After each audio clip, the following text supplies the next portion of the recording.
안녕하세요. 교육위원장 임성배입니다. 오늘도 이렇게 정말로 귀한 강사분을 소개시킬 수 있는 소임을 맡게 돼서 아주 영광입니다. 김진ang 위원장님께서는요, 북한 통일 문제를 전공한 학자이십니다. 참여정부 청와대에서 5년간 대북 정책을 수립 집행하셨고요. 그리고 또 학자로서 연구도 중요하지만은 북한 사람들을 정말 제대로 겪고 이해하는 게 중요하다는 걸 느끼셔가지고 큰 결심을 하시고 개성공단에 합류하셔서 기업 지원 부장의 역할을 맡으시면서 다양한 분야에서 북한 주민들을 상대하시면서 대북 협상을 담당하셨습니다. 그래서 무려 4년간 장기 체류하시면서 북한 사회의 구조와 민낯을 속속들이 들여다본 유일한 북한 학자로 평가되시는 귀한 분이십니다. 그 외에는 카이스트 미래전략대학원 교수로 재직하셨는데 재직 중에 개성공단 전면 중단 과정을 지켜보면서 북에 대한 무지, 즉 북맹이 만든 참사, 정책 실패를 규정하시고 우리 사회의 북에 대한 거짓, 왜곡을 바로잡고자 대중 강연에 나서셨습니다. 현재는 개성공업지구지원재단 이사장으로 재직 중이시면서 행복한 평화, 너무 쉬운 통일을 주제로 있는 그대로의 북한과 평화 통일에 대해서 많은 말씀을 해주시겠습니다. 저서로는 개성공단 사람들 우리 함께 살 수 있을까 등 다수의 저서가 있으십니다. 그리고 마지막으로 제가 드리고 싶은 말씀은 제가 김진ang 이사장님 강연을 아주 자주 듣고 많이 배웠습니다. 그래서 떠오르는 인물이 하나가 있었습니다. 여러분들 잘 아시는 한때 정말 지금은 K-뷰티가 유명하지만은 한때는 오드리 헵번이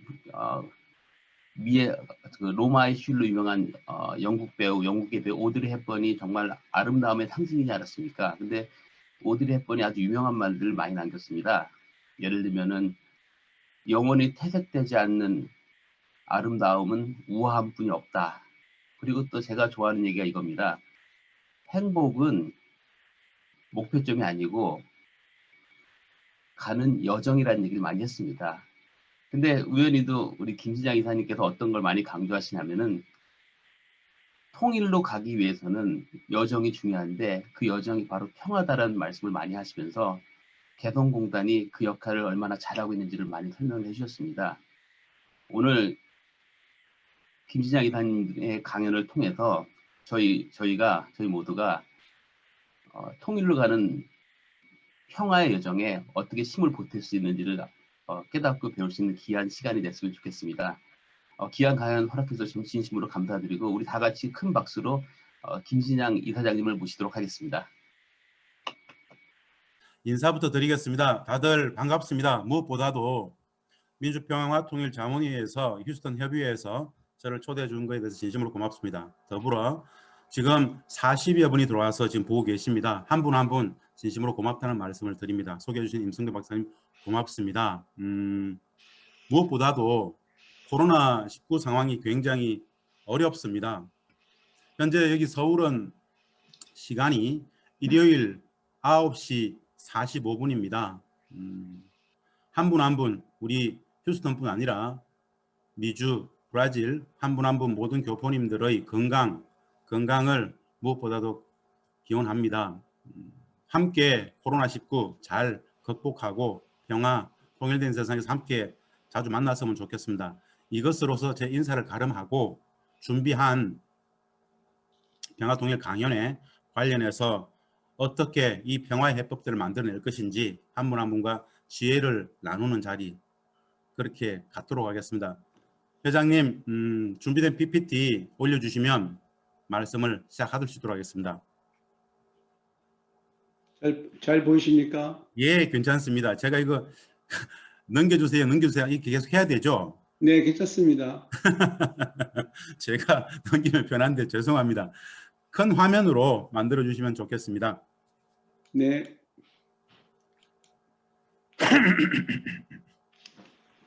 네, 선생님들 오늘 제가 잡은 대주제는 한반도 평화를 위한 대장정, 그 성과, 한계, 좌절, 그리고 새로운 모색이 어떻게 진행되는지 좀 공유하고자 합니다. 방금 전에 우리 이문주 선생님께서 평화 통일 관련된 휴스턴 민주평통의 여론조사들을 쭉 봤는데요. 참 고무적입니다. 많이 진전이 되고 있다는 생각을 합니다. 근데 제가 먼저 말씀을 하나 드리고 싶은 게 있습니다. 70년 분단 체제라고 합니다. 이 70년 분단 체제는 적지 않은 불편한 진실들을 갖고 있습니다. 분단 체제는 전쟁을 못 끝내고 있는 휴전, 전쟁을 쉬고 있는, 엄밀히 이야기하면 전쟁 상황입니다. 전쟁 상황이 있었기 때문에 남북관계, 북에 대한 이해 이런 부분들은 많이 왜곡될 수밖에 없었습니다. 분단체제는 이런 말씀을 들어보셨습니까? 분단체제는 우리 국민들에게, 우리 교포님들에게 통일 교육을 제대로 하지 못했다라는 이야기를 들어보신 적이 있습니까? 분단체제는 통일 교육이라기보다는 오히려 분단 교육을 했다라고 하는 것이 적실성이 있을 것 같습니다.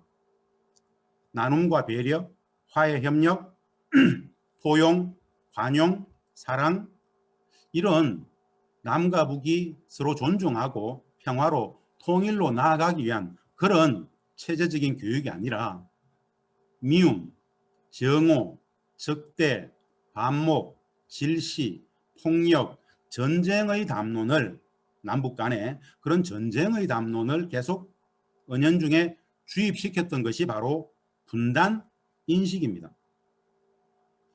이런 상황 속에서 제대로 된 남북관계에 대한 이해, 북에 대한 이해, 통일 문제에 대한 오랜 절차적 과정, 평화로 존재하는 이 통일에 대한 기본 개념에 대한 우리 이해들이 참 많이 부족합니다.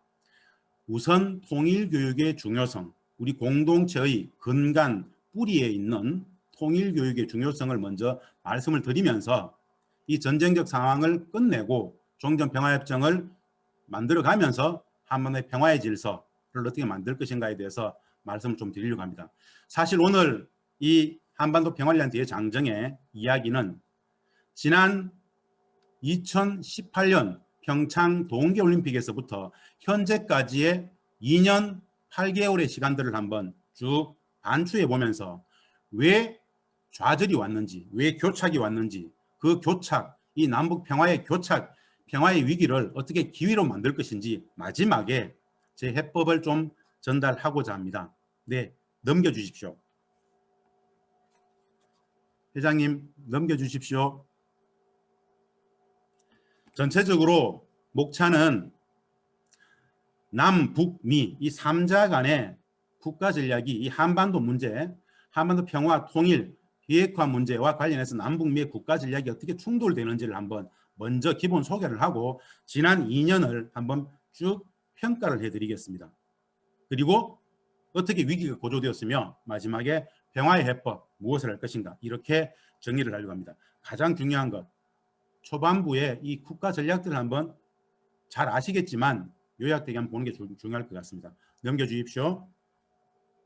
기본 인식입니다. 남북 미 국가 전략 중에 우리가 남측의 전략, 미국의 전략은 잘 압니다만은 북측의 국가 전략에 대해서는 사실은 온전히 별로 들여다본 적이 없습니다. 북에 대해서 우리는 잘 모르죠.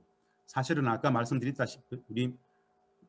바와 같이 분단 체제는 북에 대한 무지를 일반화시켰습니다. 저는 문맹, 큰맹처럼 이 분단 체제는 북에 대한 무지를 구조적으로 일반화시켰다는 의미 속에서 북맹이라고 합니다. 북을 알면 남북관계도, 북을 알면 미북, 북미 관계도 제대로 알 수 있는데 북을 모르기 때문에 남북관계도 북미, 미북관계도 잘 모르더라는 이야기입니다. 먼저 북측의 국가전략 압축해서 한번 말씀드려보겠습니다. 넘겨주십시오. 이 이야기는 제가 모든 강의를 할 때 한 번씩 소개하는 건데요. 어떻습니까? 우리가 상황인식이 정확해야 분석도 정책도 정확할 수 있습니다. 근데 인식의 오류가 분석 실패와 정책 실패를 규정하는데요.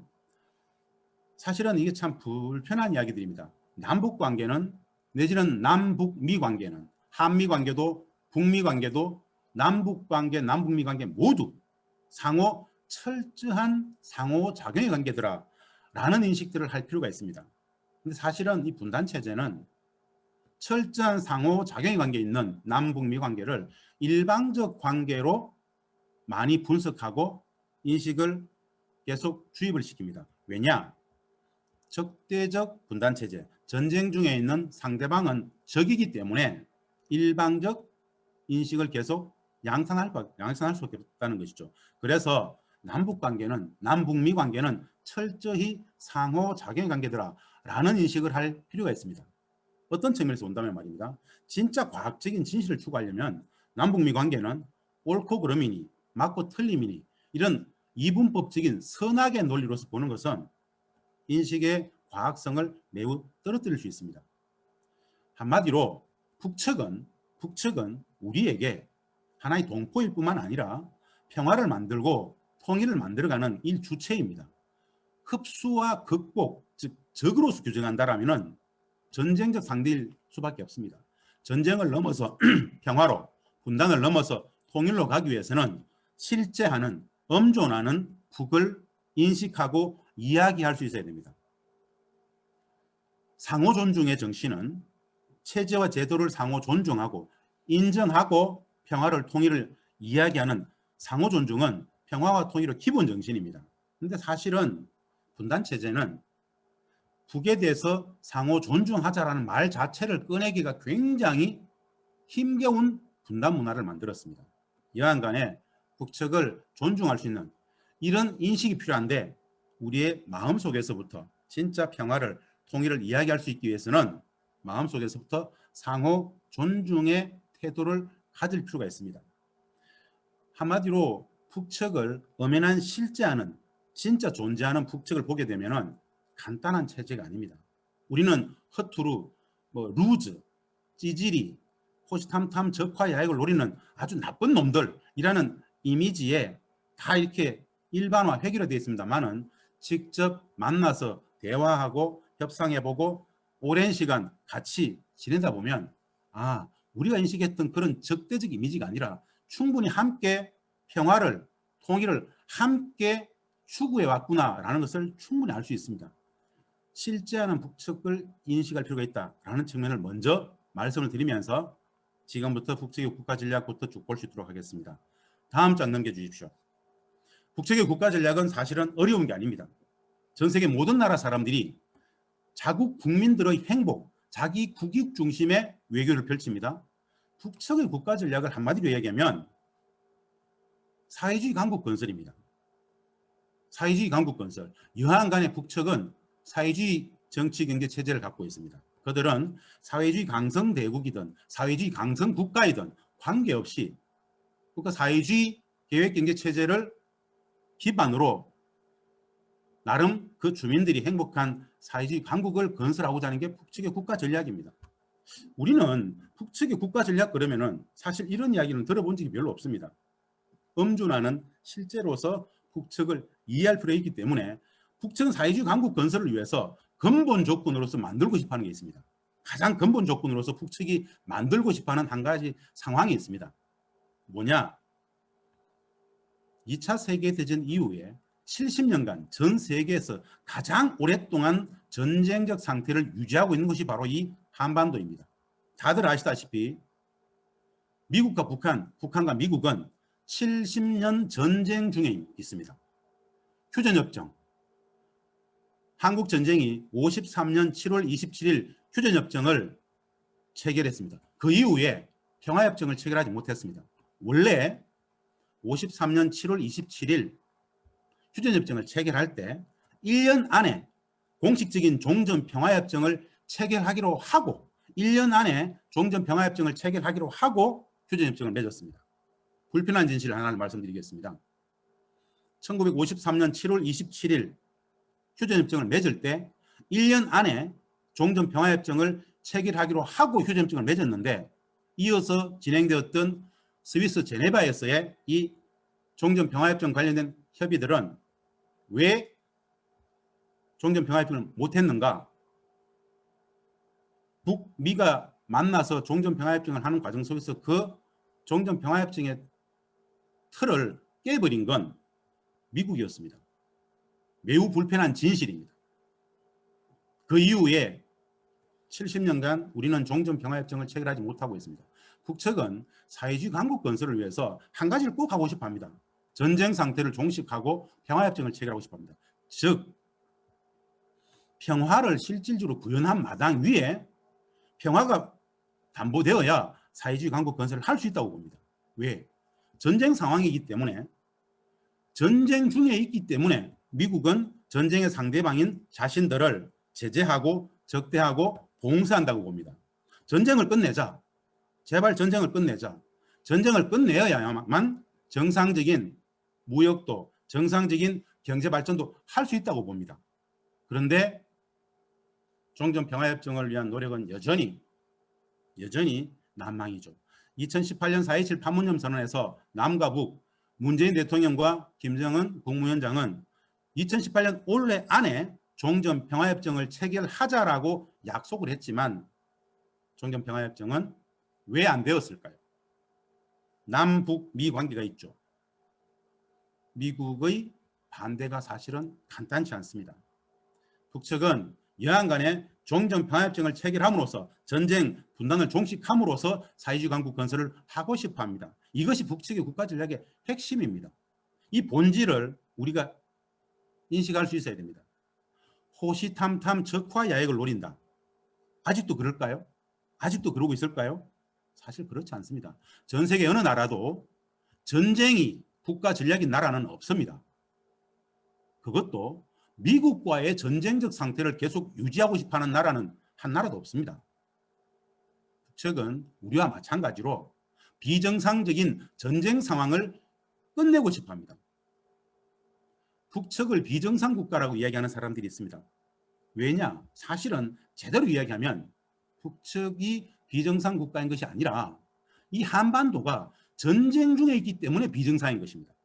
전쟁 상태를 끝내면 함께 교류협력하고 생활협력하고 경제협력을 하고 마음껏 여행 다니고 평화가 반복가 되면 다 정상입니다. 아직도 이 한반도는 전쟁을 못 끝내고 있기 때문에 비정상적 상황인 겁니다. 이 전쟁 상황을 끝내겠다라는 게 북측의 국가 전략에 해당됩니다. 예전에는 대화와 협상을 통한 평화협정 체결 전략을 펼쳤습니다. 지금은 전쟁 상태를 끝내기 위해서라도 자신들의 안보를 위해서 핵을 가졌다고 합니다. 북한 핵 문제의 근원은 사실은 말입니다. 북이 왜 핵을 가지려고 했던가에 대해서 우리가 인식을 해보면 됩니다. 북한 핵 문제를 가장 단순하게, 가장 가볍게, 가장 심플하게 해소할 수 있는 비핵화의 가장 확실한 방법이 하나 있습니다. 그것은 뭐냐? 북이 핵을 가지지 않아도 되는 조건을 만들어주면 됩니다. 북은 왜 핵을 가지려고 했을까요? 도발하려고 가졌겠습니까? 전쟁하려고 가졌겠습니까? 아니면 전쟁 중에 있는 북미, 미북 관계 속에서 핵을 가지고 있는 미국이 전쟁 중에 있는 자신들을 핵으로 선제 공격하는 것을 막기 위해서 자신들도 핵을 가져야 되겠다고 판단하지 않았을까요? 북측의 핵은 최소한 자신들보다 수백 배 더 많은 핵과 ICBM을 가지고 있는 미국이 전쟁 중에 있는 자신들을 공격할 것에 대비해서 가졌다고 합니다. 최소한 북측이 진짜 북측의 비핵화를 우리가 요구하려면 핵으로 전쟁하지 않겠다. 다시는 너네들을 앞으로 다시는 북측을 군사적으로 공격하지 않겠다라는 그 확정 담보를 줘야 됩니다. 그래야 비핵화가 되는 겁니다. 그 담보가 뭐냐? 바로 종전평화협정입니다. 비핵화 단순합니다. 종전평화협정을 체결하고 평화를 실질적으로 구현하면 단계 비핵화는 되는 것입니다. 종전평화협정 없이 전쟁 중에 있는 상대방에게 당신들의 그 핵심적인 전략무기를 포기하라 그러면 포기하겠습니까? 포기하지 않습니다. 이렇게 단순화시켜 볼 수 있습니다. 비핵화는 평화를 위한 비핵화입니다. 비핵화와 평화는 대등한 관계가 아닙니다. 비핵화는 평화를 위한 과정, 절차, 방법입니다. 그러면 평화를 위해서 비핵화를 하는 겁니다. 종전평화협정도 평화를 위해서 하는 것입니다. 비핵화가 되어야만 종전평화협정을 할 수 있다고 이야기할 것이 아니라 평화를 위해서 비핵화의 과정도 들어가고 종전평화협정도 체결하면 되는 겁니다. 함께 하면 됩니다. 이게 바로 6.12 싱가포르 합의였습니다. 6.12 싱가포르 합의가 좌절되는 과정은 아무 것 없이 비핵화만 하라고 요구했기 때문에 좌절됐습니다. 북측의 국가 전략을 이 정도로 압축해서 말씀을 드립니다. 다음 미국의 전략을 한번 보겠습니다. 우리 다들 잘 아십니다. 매우 독특한 대통령이죠. 트럼프 대통령은 사실은 이전의 대통령들과 좀 달랐습니다. 북한 문제에 있어서 사실은 대외 전략에 있어서 고립주의를 펼쳤죠. 세계 경찰 더 이상 하지 않겠다고 얘기했었죠. 미국의 국익을 위해서 대외 팽창 전략이 아니라 오히려 군사적으로 축소하는 전략을 펼쳤습니다.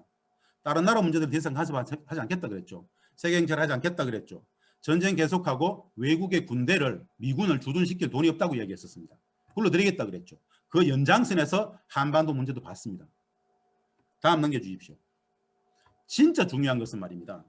이런 트럼프 대통령의 상황 인식이 전통적인 대한반도 정책 전략을 꾸렸던 소위 말하는 네오콘, 이 신보수주의자들, 소위 말하는 이 네오콘들의 대한반도 정책하고 충돌했습니다.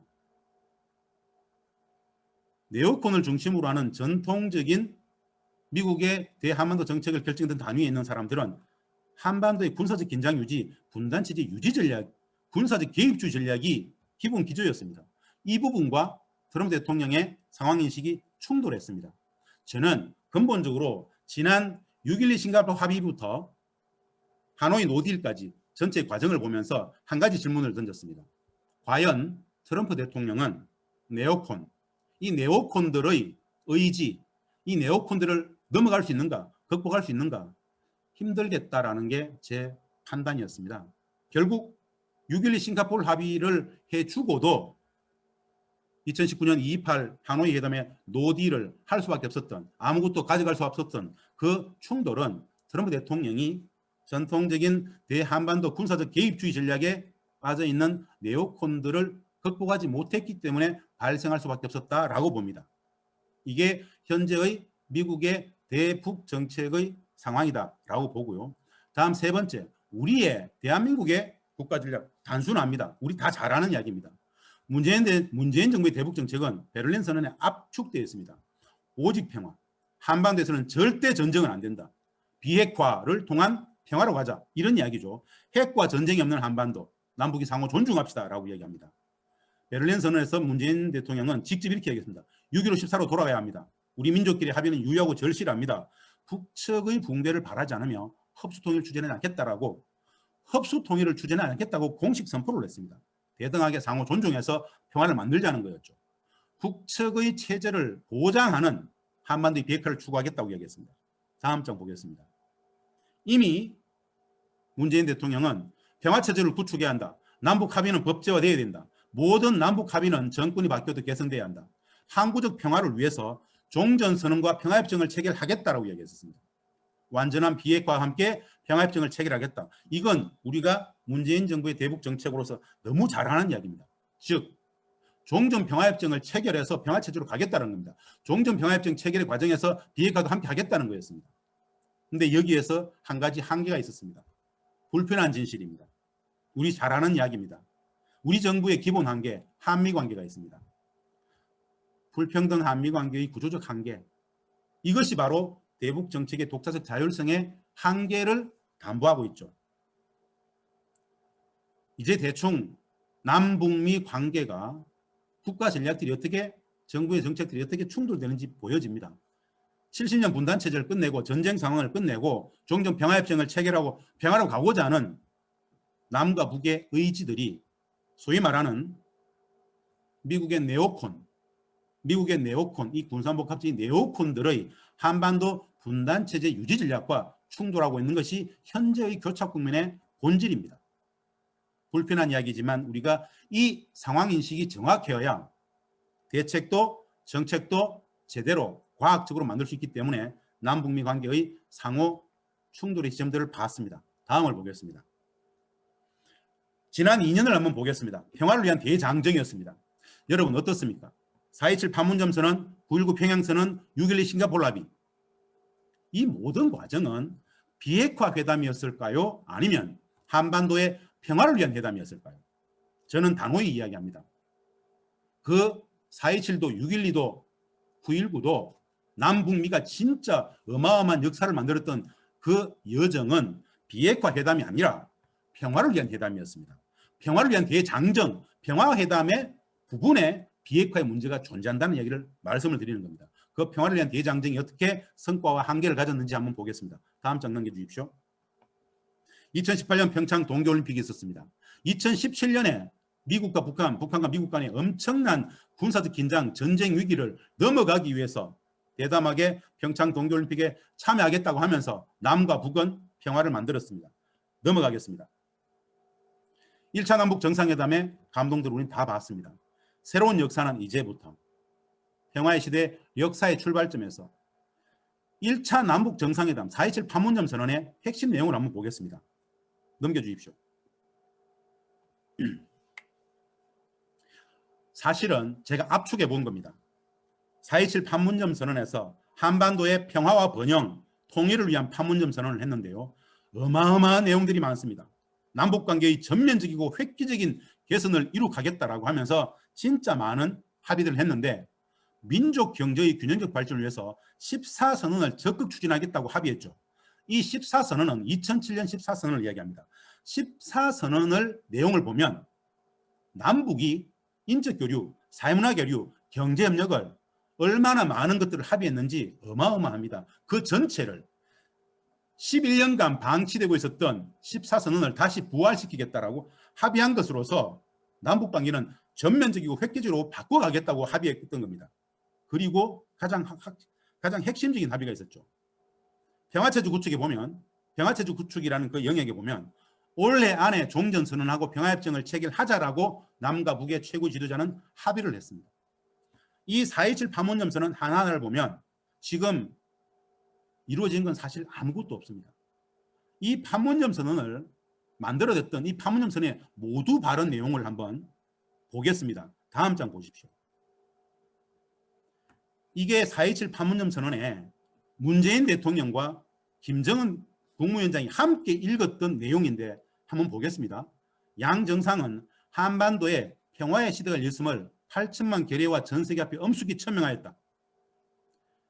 그 밑에 넷째 줄을 봅니다. 남북 관계의 전면적이며 획기적인 개선과 발전을 이룩함으로써 이어 남북 관계 개선과 발전은 더 이상 미룰 수 없는 시대의 절박한 요구입니다.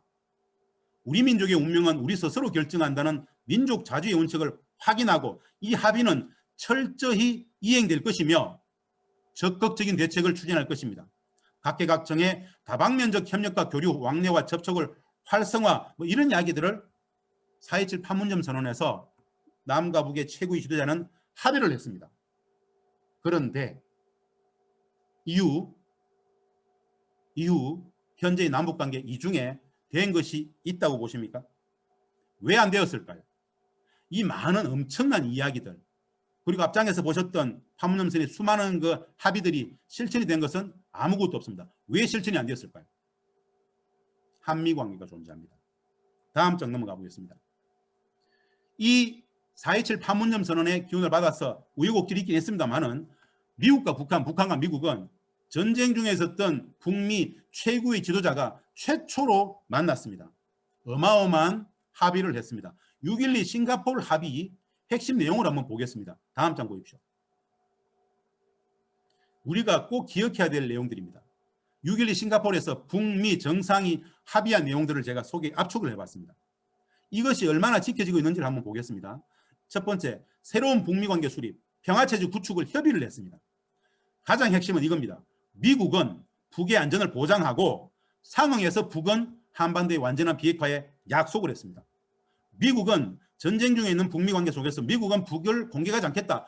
북의 안전을 보장하고 거기에 상응해서 북은 완전한 비핵화를 약속했던 겁니다. 이게 핵심입니다.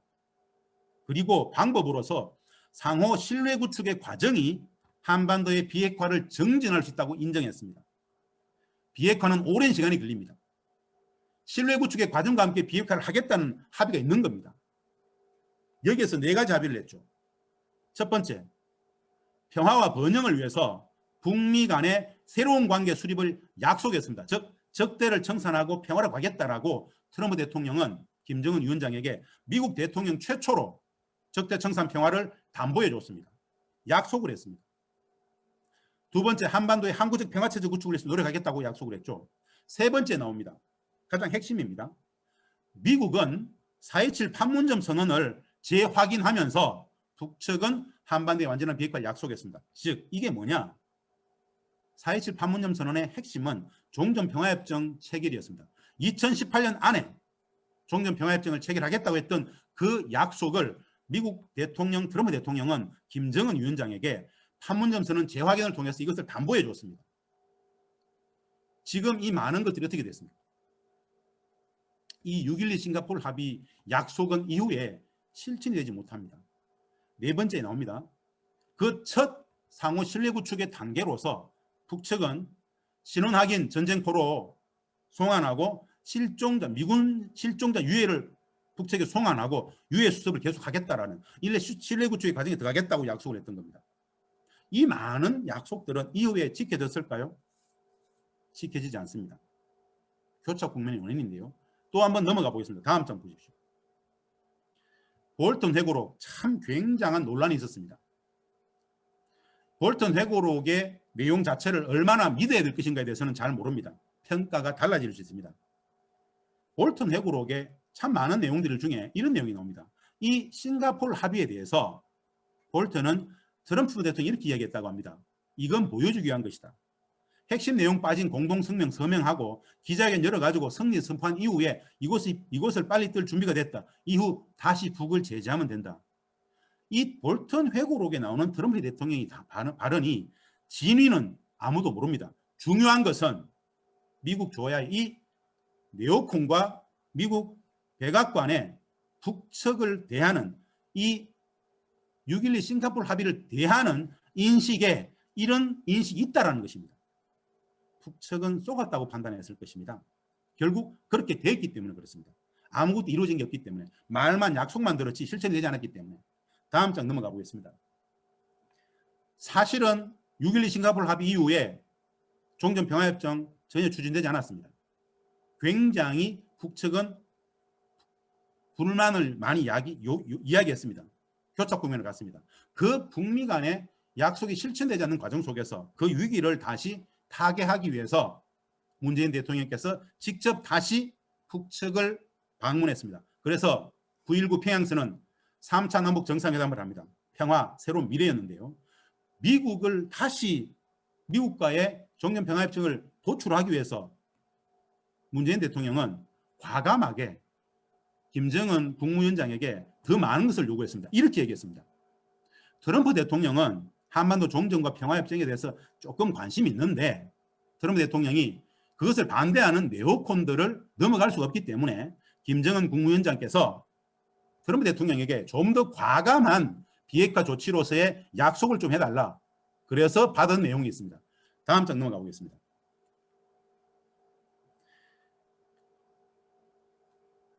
이건 평양 능라도 5.1 경기장에서의 그 연설을 하시기 직전의 모습인데요. 다음 장 넘어가 보겠습니다. 5.1 경기장에서 문재인 대통령이 이렇게 연설했습니다. 북측이 민족의 화해와 평화를 얼마나 갈망하고 있는지 절실하게 확인했습니다.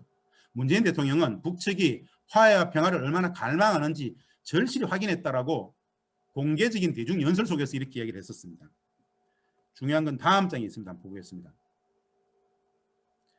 9.19 평양선언에서 문재인 대통령이 김정은 위원장을 설득해서 받은 한반도 비핵화 및 평화체제 구축과 관련된 이 약속들을 한번 보십시오. 북측이 동창리 엔진 시험장 미사일 발사대 영구 폐기하겠다. 즉 ICBM 더 이상 개발하지 않고 이거 완전히 동결하고 엔진 시험장 미사일 발사 영구 폐기하겠다. 유관국 전문가 참관 속에서. 두 번째, 북측의 핵 프로그램의 상징적 성지인 영변 핵시설을 영구 폐기하겠다. 이 두 조건이 있습니다. ICBM과 핵 문제 관련해서 미국의 상응 조치가 있다면 이 두 개를 영구 완전 폐기하겠다는 거였습니다. 미국의 상응 조치가 있다면 그게 뭡니까? 바로 종전평화협정입니다. 미국은 종전평화협정을 담보로 ICBM 기술의 핵심적인 성지인 동창리 미사일 발사대 다 영구 완전 폐기하고 영변 핵시설 관련 완전히 폐기하겠다라고 미국 참관하에 다 폐기하겠다고 어마어마한 대담한 양보를 해놨습니다. 내놨습니다. 문재인 대통령은 이것을 받았습니다. 왜 받았는가? 트럼프 대통령에게 선물을 준 겁니다.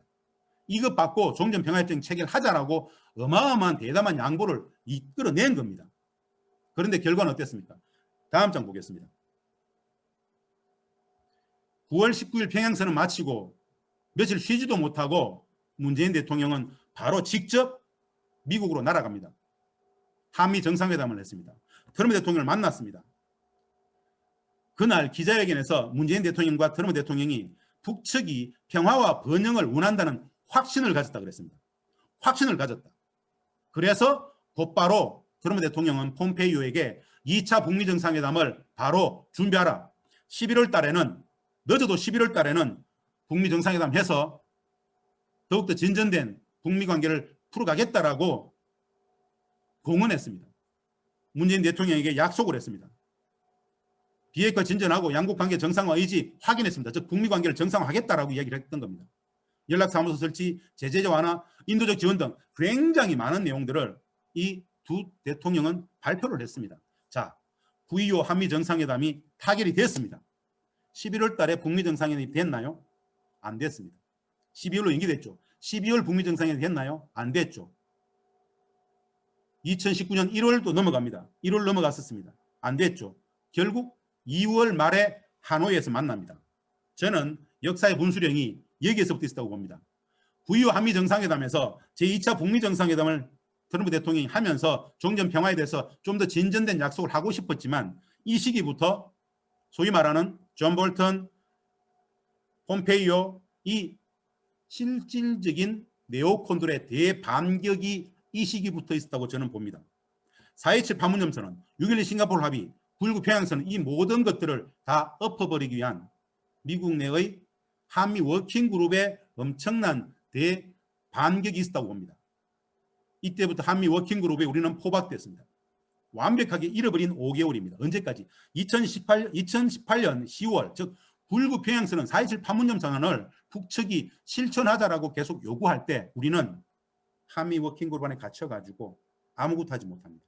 우리는 북측에게 계속 변명만 했습니다.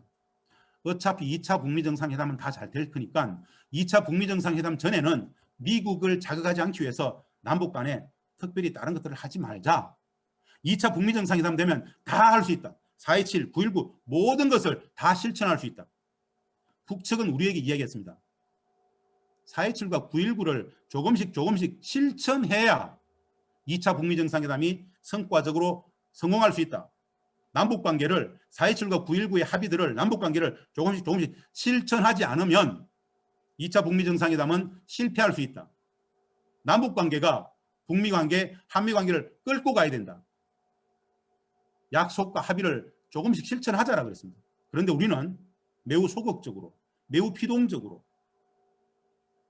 4.27, 9.19 실천보다는 미국을 자극하지 않기 위해서 오히려 한미 워킹그룹 안에 갇혀가지고 미국 뒤에서 남북관계를 한 발짝도 풀지 못했죠.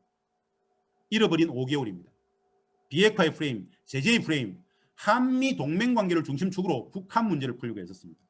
이 시기는 사실은 진전된 남북관계를 중심축으로 때로는 네오콘들의 대북 전략을 다뤘어야 됩니다.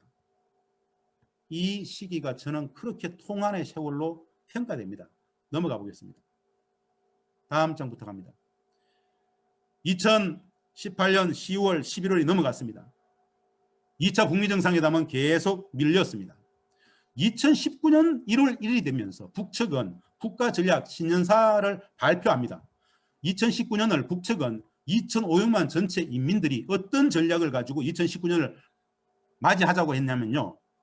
역사적인 북남선언들, 즉 4.27과 9.19를 철저히 이행해서 이 한반도에서 평화와 번영의 통일의 전성기를 열어가자라고 2,500만 전체 주민들이 결의를 합니다. 4.27과 9.19를 전면적으로 실천하자고 합니다. 전면적이고 획기적인 남북간의 개선의 필요하다고 이야기를 하죠. 그러면서 평화체제 구축을 이야기합니다. 남북이 나가야 된다고 이야기합니다.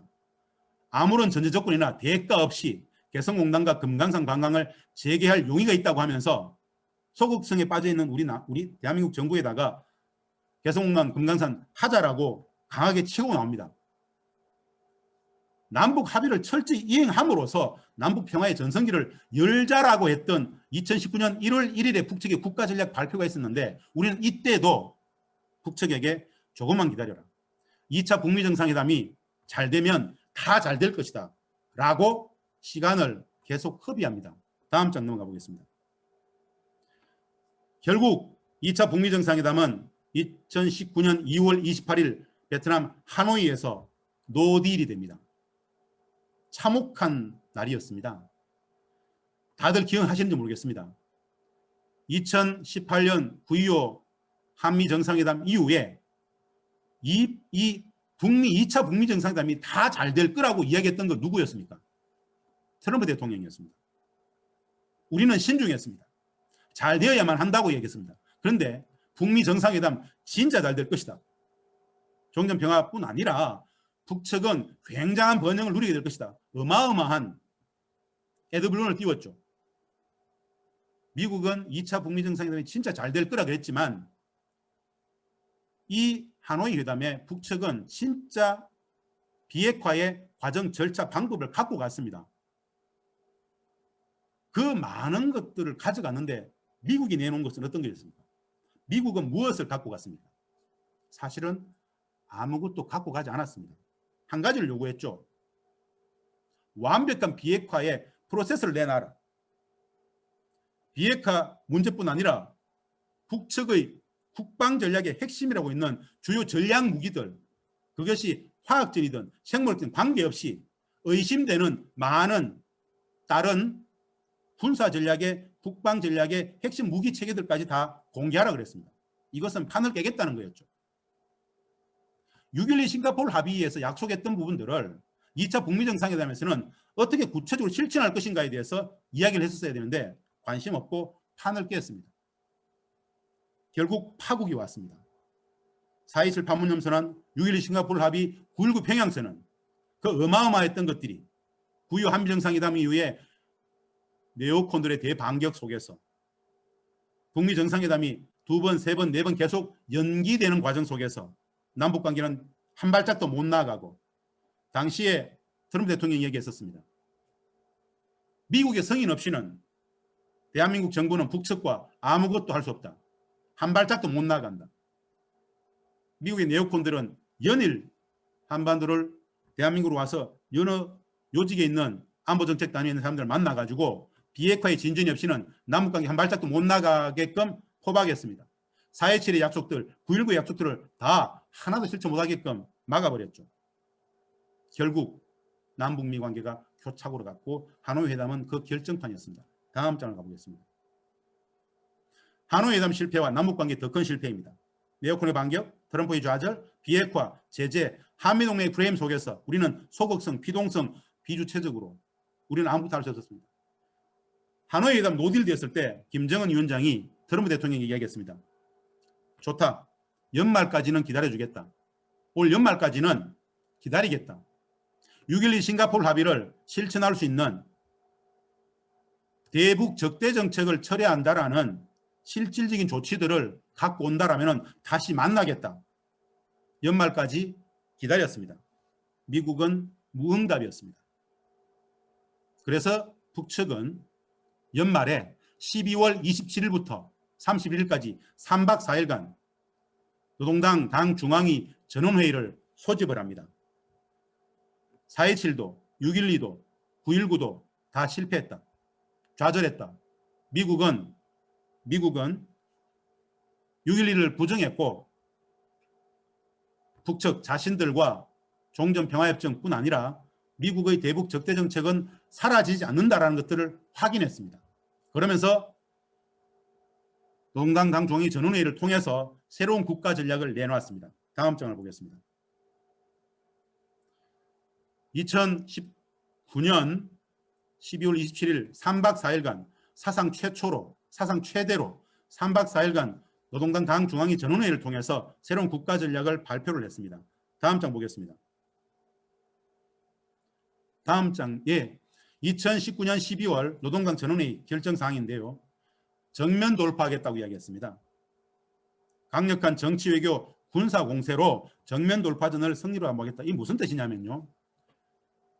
대화와 협상을 통해서 내지는 실질적인 핵무력과 ICBM을 가지고 어떻게든 미국과 종전평화협정을 체결하면서 북미 관계를 정상화시키고 싶어 했습니다. 근데 그게 실패했다고 봅니다. 자신들이 진짜 나름 노력했는데 미국은 한반도 일상적인 군사적 긴장이 유지되는 분단체제 유지하는 것에 국가 전략이 있는 것으로서 확신을 다시 가졌습니다. 그럼 미국이 태도가 바뀌지 않을 것이라고 평가를 합니다. 그래서 이런 이야기를 합니다. 다음 장 보겠습니다. 사회주의 강국 건설이 목표인데 평화체제 수립과 경제 번영이 목표였는데 새로운 길은 다른 게 아니다. 미국의 적대가 유지되는 과정 속에서 미국의 적대를 제재를 상수로 두고 자력으로 사회주의 강국을 건설할 수밖에 없다. 미국의 적대 정책은 불변한다. 바뀌지 않는다. 결국 정면 돌파할 수밖에 없는데 정치 외교력 군사력을 돌파하겠다. 경제적 자력 부강, 자력 번영하겠다. 자급자족 자립 경제를 더욱더 강구하게 할 수밖에 없다. 미국은 변하지 않는다라는 이야기를 하게 됩니다. 그러면서 국제 외교전을 강화하고 대미 첨단 군사력을 강화하겠다고 하죠. 다음 장 보겠습니다. 기본 전선은 경제 전선이다. 또 다른 축에는 정치 외교력 군사력이 있다. 라고 하면서 이제 한반도의 실질적인 전쟁 상태가 계속 유지되고 있다는 것을 다시 상수로 두고 미국과의 대결은 불가피하다라고 봅니다. 자력갱생과 제재와의 대결로 북미 대결을 압축하죠. 실질적인 충격적인 행동으로 넘어가겠다 그랬습니다. 다음 장 보겠습니다. 핵 문제가 아니더라도 미국은 또 다른 표적을 정하고 군사정책 위협을 계속할 것이다. 그러면서 이런 이야기를 하죠. 지켜주는 상대방도 없는 약속들에 우리가 더 이상 일방적으로 매여있을 근거가 없다. 4.27, 9.19, 6.12 실천하지 않는 약속들은 다 필요 없다. 이거 다 끝났다고 인정합니다. 무적의 군사력을 보유 계속 강화하겠다. 전략무기 개발 사업 더 활기차게 밀고 나갈 수밖에 없다. 이제 세상은 멀지 않아 북측이 보유하게 될 새로운 전략무기를 목표하게 될 것이다. 기억나시는지 모르겠습니다. 4.27, 6.12, 9.19 당시에 북측은 핵과 ICBM 동결하고 있었습니다. 핵실험 아무것도 하지 않았고요. ICBM 하지 않았습니다. 이번 10월 10일 조선노동당 당 창건 75주년 기념식에서 군 열병식에 화성 16형으로 예측되어지는 기존의 화성 15형보다도 더욱더 크고 더욱더 큰 뭔가 달라진 새로운 ICBM이 나왔습니다. 전 세계 많은 군사 전문가들이 다탄두가 들어갔을 것이다. 사거리는 더욱더 늘었을 것이다. 더욱더 고도화된 ICBM이 나왔다고 이야기를 합니다. 왜 나왔을까요? 4.27과 6.12와 9.19가 실천되는 과정 속에서 북미 관계의 적대 관계가 계속 유지되는 상황 속에서 2019년 12월 전원회의 속에서 이 이야기를 했기 때문에 계속 고도화시켰던 겁니다. 이제 세상은 곧 멀지 않아 북측이 보유하게 될 새로운 전략 무기를 목표하게 될 것이다. 그리고 화성 16형으로 상징되어지는 그 ICBM 탄도 말고 또 나왔죠. 가장 고도의 전략 무기라고 할 수 있는 SLBM, 잠수함 발사 탄도미사일, 북극성 4호 새롭게 또 나왔습니다. 즉 북미 관계가 적대 관계가 유지되는 한 군사 무기 체계는 고도화될 수밖에 없다는 겁니다. 이 북측의 군사 무기 체계가 고도화되면 고도화될수록 누가 부담입니까? 남북미 다 부담입니다. 이 창과 방패의 모순의 구조를 끝내야 됩니다. 근본적으로 종전 평화협정만이 이 끝간데 없는 모순의 구조를 해소할 수 있습니다. 종전 평화협정. 그 주제는 여전히 가장 핵심적인 관건입니다. 다음 장에 보겠습니다. 그 2019년 전원회의에서 마지막에 이런 내용이 나옵니다. 미국의 대조선 적대가 철회되고 항구적인 공고한 평화체제가 구축될 때까지 국가 안전을 위한 필수적이고 선결적인 전략무기 개발을 중단 없이 계속 줄기차게 진행해 나갈 것을 단호히 선언한다라고 2019년 12월 연말에 발표했죠. 이 결과가 지금 우리가 보고 있는 내용들입니다. 이런 적대적 분단 체제, 전쟁 상황을 끝내야 됩니다. 자, 여기에서 우리는 굉장히 예측하지 못했던 굉장한 변수 하나를 만났습니다. 급변 상황이 발생했습니다. 그 급변 상황이 뭐냐? 전 세계적인 코로나19 팬데믹의 급섭이었습니다. 어마어마한 남북관계뿐 아니라 북미관계, 남북미 관계 전 세계의 패러다임을 바꾸고 있는 것이 사실은 이 코로나 상황입니다. 남북미 관계 전반에 근본적인 제약 요인을 작동하고 있는데요.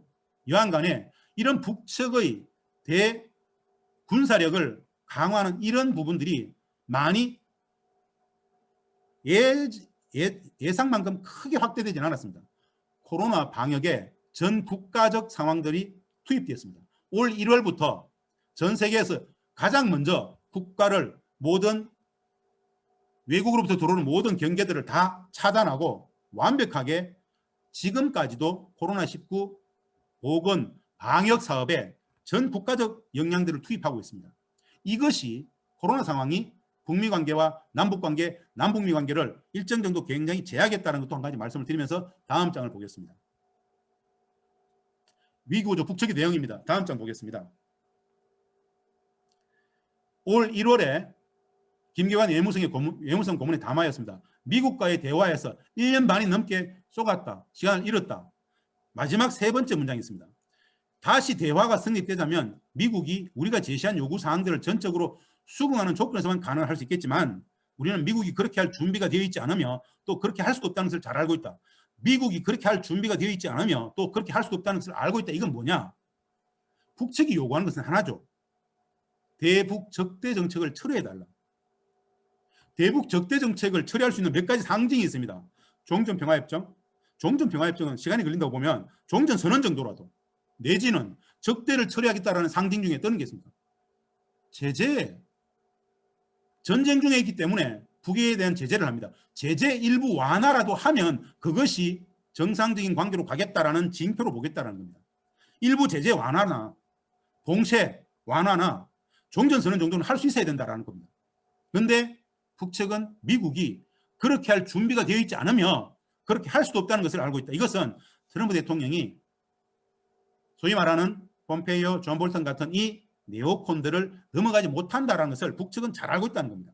그렇기 때문에 자기들의 길을 가겠다는 겁니다. 다음 장 보겠습니다.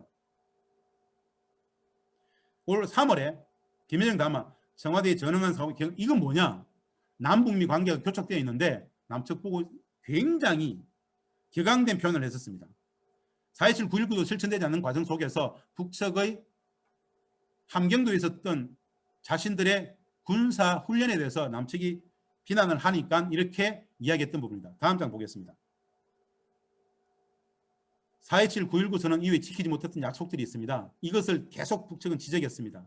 전단살포, 함연화 불륜 해소 증가, 전략무기 도입 증가, 국방에서는 이런 부분들도 북측은 계속 4.27과 9.19가 지켜지지 않는다라고 계속 문제 제기했던 내용들입니다. 이게 담화에 계속 나옵니다. 다음 장 보겠습니다. 위기에 발단한 대북전단 실체, 대북전단 핵심은 다음 장에 보겠습니다. 넘겨보겠습니다. 다음 장 부탁합니다. 또 넘겨주십시오. 뭐 이런 어마어마한 말도 안 되는 내용들이 북측을 계속 자극했습니다. 대북전단이 방치가 되었습니다. 근데 대북전단 살포의 문제는 4.27과 9.19에 딱 찍어가지고 막기로 했던 합의였습니다. 이 합의도 안 지켜졌습니다. 우리 정부가 이 부분을 막을 수가 없었다고 얘기를 하는데 북측에서는 이것을 용납하지 않았죠. 다음 장 보겠습니다. 이 대북전단은 한마디로 어떤 거냐면요. 전쟁 상황 중에 있는 북측에 대해서 대북 심리전으로의 전쟁 행위입니다. 우리가 이걸 대북전단의 문제를 좀 나이브하게 보면 안 됩니다. 전쟁 행위입니다. 대북은 심리전이에요. 정부가 하지 않았지만 탈북자들이 배후가 있습니다. 그렇게 4.27과 9.19를 깨기 위해서 이런 행위를 했던 겁니다. 휴전협정 위반입니다. 4.27과 9.19의 군사합의 위반입니다. 남북화협력 평화를 파괴하겠다는 적대 분단을 심화하겠다라는 거였죠. 이 많은 대북전단 살포 행위의 뒷배경에 미국의 자금이 많이 지원이 됐습니다. 이 많은 이야기들이 결국 북측을 엄청 자극했습니다. 다음 장 보겠습니다. 김여정 부부장이 스스로 화를 청하지 말라라고 성명을 했습니다. 다음 장 보겠습니다. 북측의 답변이 나왔죠. 북남 공동연락사무소부터 결단하고 철폐할 것이다. 즉 우리가 약속을 안 지키고 있다라고 하면서 남북 공동연락사무소를 깨겠다라고 이미 6월 5일 날 공언을 했습니다. 다음 장 보겠습니다. 6월 13일입니다. 확실하게 남측과 결별할 때 된 듯하다. 우리는 곧 다음 당의 행동을 취할 것이다. 협박용이 아니다. 연속적인 행동으로 보복한다. 멀지 않아 쓸모없는 남북 공동연락사무소가 형체도 없이 무너지는 비참한 보게 될 것이다. 6월 13일 발표했습니다. 다음 장 보겠습니다. 6월 16일 날 남북 공동연락 폭파했습니다. 우리는 이걸 협박이라고 생각했습니다. 그러지는 못할 것이다 그랬죠. 4.27과 9.19, 6.12가 지켜지지 않는 것에 대해서 북측은 아주 북측의 표현 방식대로 결국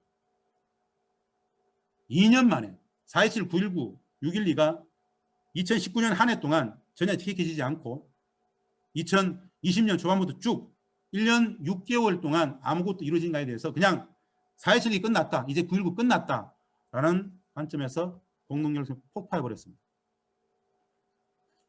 6월 16일 남북 공동연락사무소의 폭파는 6월 16일 날 하루 만에 발생한 것이 아닙니다. 2년 6개월의 시간이 결국 이런 좌절로 갔습니다. 이 좌절은 또 끝이 아닙니다. 복구해야 됩니다. 남북관계, 남북미 관계 모두 상호 작용의 관계입니다. 일방적 관계가 아닌 상호 작용 관계. 이 상황과 관련해서 지혜 해법들이 필요합니다. 북은 무엇을 잘못했는지, 우리는 또 어떤 문제가 있었는지, 미국은 또 어떤 문제가 있었는지 성찰이 필요합니다. 이 폭파의 장면을 보고 역시 북은 안 돼, 이것들하고는 안 돼가 아니라 왜 북은 저러지? 왜 이런 말도 안 되는 상황이 발생했을까에 대해서 2번, 3번 생각해 봐야 됩니다. 원인, 이유를 계속 생각해 봐야 됩니다. 다음 장 보겠습니다. 다음 날 북측은 남북 기초협의회 출범 상호 존중 신뢰를 남측이 작심하고 건드렸다는 근본 문제가 있다고 자기들 이야기를 하죠. 자기들 이야기를 합니다. 신뢰가 밑뿌리까지 허물어지고 혐오심은 극도에 달했다. 훌륭했던 남북 합의가, 어마어마했던 남북 합의가 한 걸음도 이행의 빛을 보지 못한 것은 남측이 스스로 제목에 걸어놓은 친미 4대의 올가미 때문이다. 한미 워킹그룹. 미국 때문이라고 남측은 이야기하지만 그 미국 때문이라고 남측이 과연 이야기할 수 있느냐라는 이야기입니다. 누가 자꾸 미국을 이야기하느냐. 미국의 반대는 상수였지 않느냐. 그러면 스스로가 남측이 더 잘했어야 되는데 왜 모든 문제를 미국 탓만 하느냐라는 이야기입니다. 더 이상 미국 이야기하지 마라. 더 이상 듣기 싫다. 미국 이야기하지 마라. 미국의 반대는 상수였다. 한마디로 북측은 남측 정부를 비겁한 기회주의로 낙인 찍었습니다. 동의가 되든 동의가 되지 않든 중요하지 않습니다. 아, 북측의 인식이 그렇구나 라는 겁니다. 다음 장 보겠습니다. 바로 북측은 이렇게 얘기했습니다. 조선중앙통신이 다 까불었습니다. 6월 17일 얘기했는데요. 남측 당국의 무능력, 무책임성으로 이런 파국이 왔다고 얘기하면서 최근에 그 시기에 남측에서 특사 파견까지 간청했다고 이걸 다 깨버렸습니다. 남북관계가 다 끝났다는 이야기였죠. 굉장한 파국이었습니다. 사실 특사 파견을 요청했다는 사실은 아무도 몰랐는데 이런 것까지 다 공개하면서 남측 당국을 더 이상 믿지 않겠다라고 이렇게 강하게 나갔습니다. 그러면서 인민군 총참모 대변인까지 나와가지고 비무장지대 철수 민경ቹ 다 진출한다부터 남북관계가 군사적 대치로 가겠다라는 이야기까지 했는데 이때가 다 봤죠. 다음 장 보겠습니다. 결국 6월 24일 날 김정은 위원장이 직접 나서가지고 김여정 통전부, 김여정 그리고 군사적 위협 행위를 다 보류시켜버리죠. 막았습니다. 최근 정세평가하고 인민군 총참모부가 대남 군사행동 계획을 올린 걸 다 보류했다. 개성공단 금강산 부대 전개하고 DMZ 철수 감시초소 집피 복원하고 이 모든 것들 다시 못하게 했다. 남측으로 전단을 뿌리겠다는 것들도 다시 다 막았다. 뭐 이런 이야기를 김정은 위원장이 직접 나서 가지고 당 중앙 군사회를 열어 가지고 군부 내지는 통전부 즉 대남 정책 라인들의 격앙된 분위기들을 김정은 위원장이 직접 다 막아버렸죠. 그 이후에 교착 국민이 오다가 관계 회복을 이제 하게 됩니다. 다음 장 보겠습니다. 남북 최고 지도자 간의 관계 복원 위기를 기회로 최근 상황을 말씀드려 보겠습니다. 다음 장입니다. 이번에 드러났죠. 2020년 9월 지난달에 문재인 대통령과 김정은 위원장은 친서가 교환이 되었습니다. 직접 만나지 못했지만 최고 지도자 간의 서신 외교, 친서 외교입니다. 친서에는 코로나 사태로 인한 어려움과 현재처한 난관들이 극복되면서 남북 관계가 복원되기를 바라는 두 지도자의 기대의 내용들이 담겨 있다고 합니다. 전체 문장은 나오지 않았습니다. 공개된 것만 9월 달의 친서인데요. 이 친서들이 이번 한 번뿐이었는지 아니면 7월, 8월 더 많은 친서들이 있었는지는 모릅니다. 그 친서 일부 내용에는 김정은 위원장이 문재인 대통령에게 코로나 상황의 엄중성을 이야기하면서 남측의 코로나 위기에 대해서 굉장히 걱정하면서 남측 코로나 상황이 진정되길 바란다고 이야기하면서 문재인 대통령의 건강을 걱정하면서 잘 극복하길 바란다. 뭐라도 도움이 되고 싶다. 뭐 이런 내용들이 있습니다. 마찬가지로 문재인 대통령도 김정은 위원장에게 비슷한 이야기로 친서가 교환이 되었습니다. 연장선에서 이번 9월 24일, 25일 있었던 남측 국민의 소연평도에서 실종되었다가 월북으로 추정이 되지만 확실하지는 않습니다. 우리 국민의 북측 영해에서의 이 피격 사건이 있었죠. 이 부분 관련해 가지고 사상 최초로 북측의 최고의 지도자가 바로 아주 사과를 크게 했습니다. 우리 측 수역에서 뜻밖의 불미스러운 일이 발생해 문재인 대통령과 남녘 동포들에게 커다란 실망감을 더해준 데 대해서 대단히 미안하게 생각한다 라는 표현으로 아주 완곡한 사과의 표현을 했습니다. 이 과정들이 결국 남북 당국 관계는 끊겨 있지만 최고 지도자 간에 선은 연결되어 있고 이것과 관련해서 계속 뭔가 기회로 만들어 가야 될 그런 소재들이다라고 말씀을 드리고 싶습니다. 다음 장 보겠습니다. 이번 10월 10일 당 창건 기념사에도 김정은 위원장이 남측에 이런 표현을 했습니다. 사랑하는 남녘의 동포들에게도 따뜻한 이 마음을 정의 보내며 하루빨리 이 보건 위기가 극복되고 북과 남이 다시 두 손을 마주잡는 날이 찾아오기를 기원합니다. 즉 평화적 남북관계 복원의 기대를 이렇게 밝혔습니다. 아마도 이 내용에 우리 남측 문재인 대통령께서도 뭔가 다시 메시지를 보내지 않겠는가라고 보면서요. 이런 이야기를 합니다. 기존에 지난해 연말에 있었던 전원회의 정면 돌파전에서 있던 그 내용들과 연계해서 자신들의 자위적 정당방위 수단으로서의 전쟁 억제를 계속 강화한다고 하면서도 전쟁 억제력이 결코 남용되거나 절대로 선제적으로 쓰지는 않겠다라고 이야기합니다.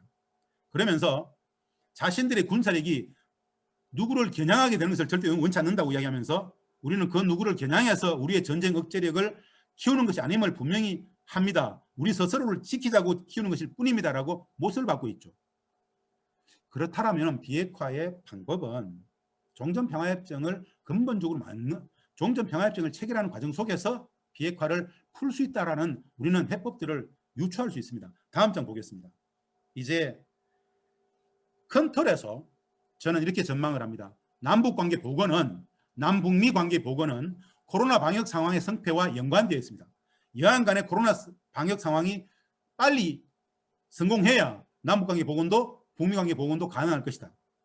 두 번째, 남북미 관계 복원은 아마도 종전선언으로 시작될 가능성이 높다. 즉 미국의 대북 적대정책 철회의 상징적 첫 조치는 아마 종전선언으로 나올 가능성이 높다고 봅니다.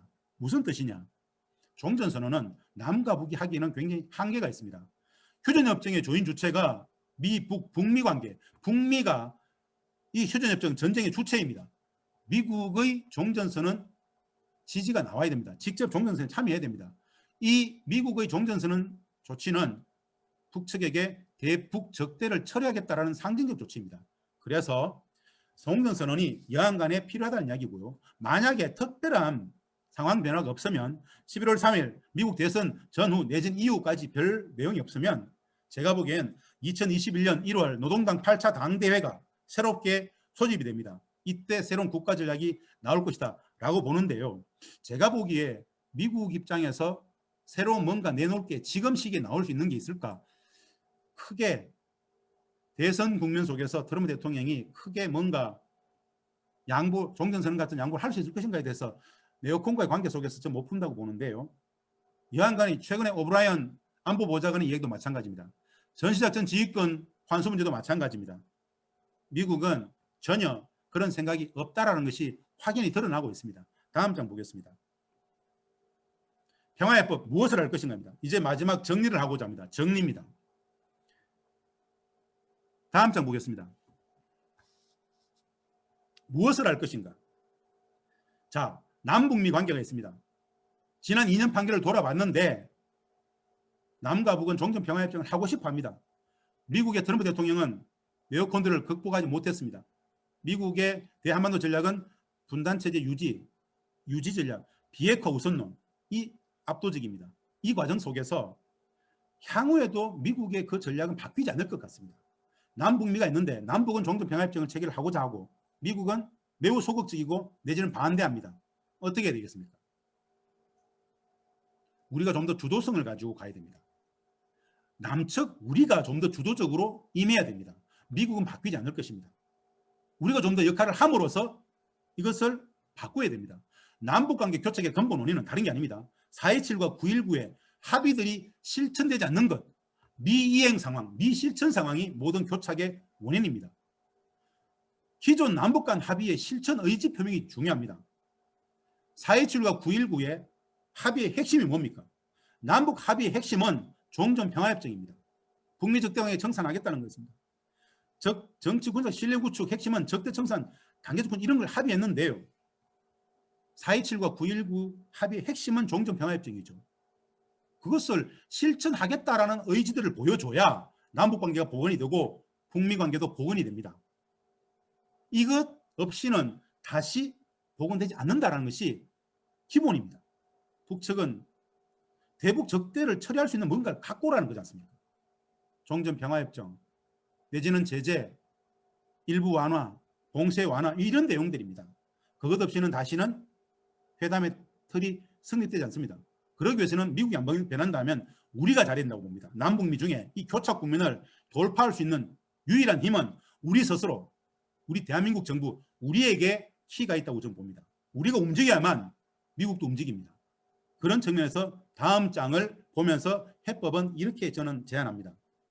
우리 정부 정책 프레임의 기조 역할 변화입니다. 우리가 바뀌어야 됩니다. 우리는 미국의 대북 정책을 바꿀 수 있을까요? 굉장히 힘들죠. 북측의 전략을 바꿀 수 있을까요? 못 바꿉니다. 우리는 우리 스스로의 정책을 바꿀 수 있습니다. 우리 정책의 프레임, 우리 정책의 기조, 우리 정부의 역할을 변화가 필요합니다. 첫째, 정책 프레임의 전환입니다. 비핵화 프레임에서 평화의 프레임으로 전환입니다.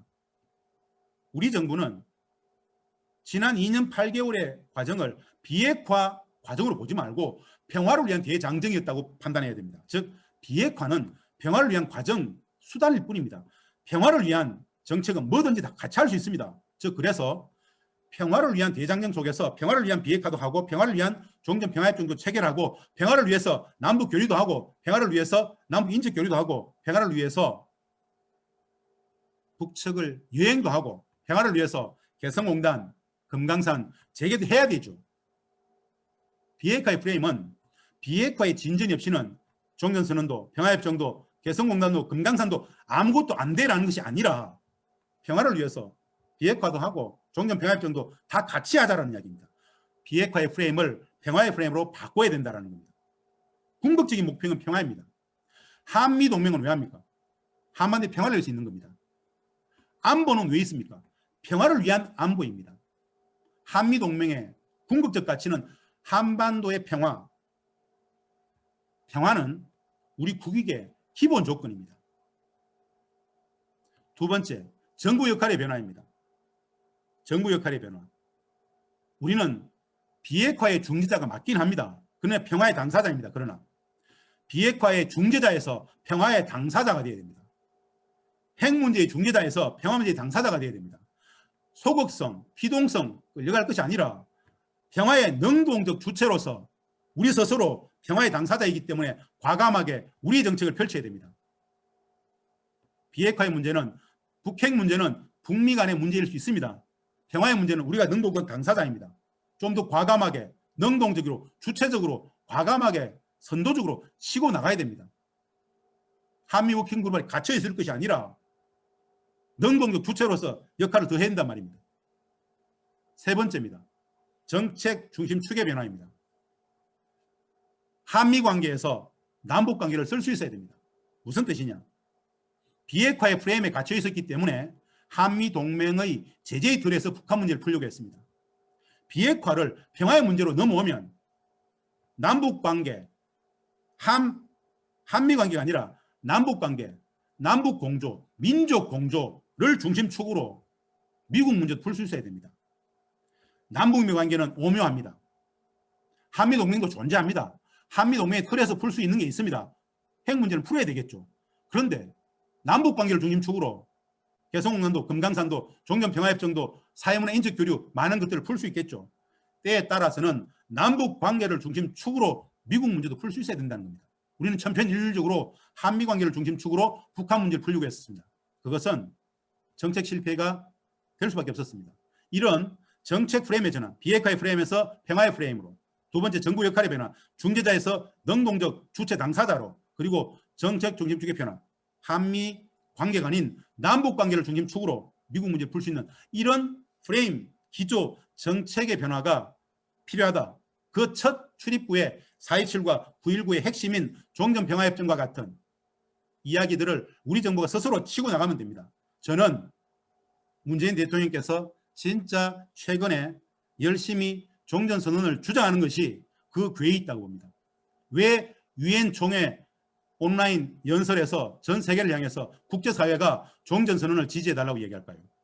남북미 관계 교착 국면을 풀기 위해서는 척대를 내려놓는 이 종전선언에서부터 시작된다고 보기 때문에 계속 일관되게 지속적으로 종전선언을 이야기하고 있습니다.